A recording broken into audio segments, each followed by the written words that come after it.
School അവധിയുമായി ബന്ധപ്പെട്ട് പൊതുവിദ്യാഭ്യാസ വകുപ്പിൻ്റെ ഏറ്റവും പുതിയ അറിയിപ്പും നാളെ പരീക്ഷകൾ തുടങ്ങുന്നതുമായി ബന്ധപ്പെട്ട അറിയിപ്പുമാണ് ഇന്നത്തെ വീഡിയോയിൽ നിങ്ങളുമായി പങ്കുവെക്കുന്നത്.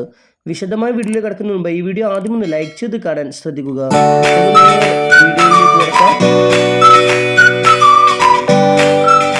നാളെ മുതൽ സംസ്ഥാനത്ത് പരീക്ഷകൾ ആരംഭിക്കുകയാണ്. 5ാം ക്ലാസ് മുതൽ +2 വരെയുള്ള പരീക്ഷകൾ നാളെ ആരംഭിക്കുന്നുണ്ട്. LP വിഭാഗം പരീക്ഷ ബുധനാഴ്ചയാണ് ആരംഭിക്കുന്നത്. പരീക്ഷയ്ക്ക് ശേഷം സ്കൂളുകൾ ഈ മാസം 23-ന് അടക്കുമെന്നും 24 മുതൽ തന്നെയാണ് ക്രിസ്മസ് അവധിയെന്നും പൊതുവിദ്യാഭ്യാസ വകുപ്പ് സ്ഥിരീകരിച്ചു. അവധിക്കായി ഈ മാസം 24-ന് സ്കൂൾ അടക്കുമെന്ന് പൊതുവിദ്യാഭ്യാസ ഡയറക്ടറുടെ സർക്കുലർ ഇറങ്ങിയത് കൺഫ്യൂഷൻ സൃഷ്ടിച്ചിരുന്നു. ജനുവരി 5-നാണ് സ്കൂളുകൾ തുറക്കുന്നത്.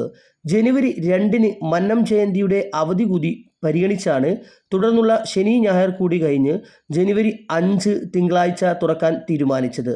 ഫലത്തിൽ തുടർച്ചയായി 12 ദിവസം അവധി. ഈ മാസം 15 മുതൽ 23 വരെയാണ് അർദ്ധവാർഷിക പരീക്ഷ. പരീക്ഷയ്ക്ക് ശേഷം 23-ന് സ്കൂളുകൾ അടക്കുന്നതായിരിക്കും. കൂടുതൽ അവധി വാർത്തകൾക്കും മറ്റ് വിദ്യാഭ്യാസ വാർത്തകൾക്കുമായി ഈ ചാനൽ സബ്സ്ക്രൈബ് ചെയ്യുക. Thanks for watching.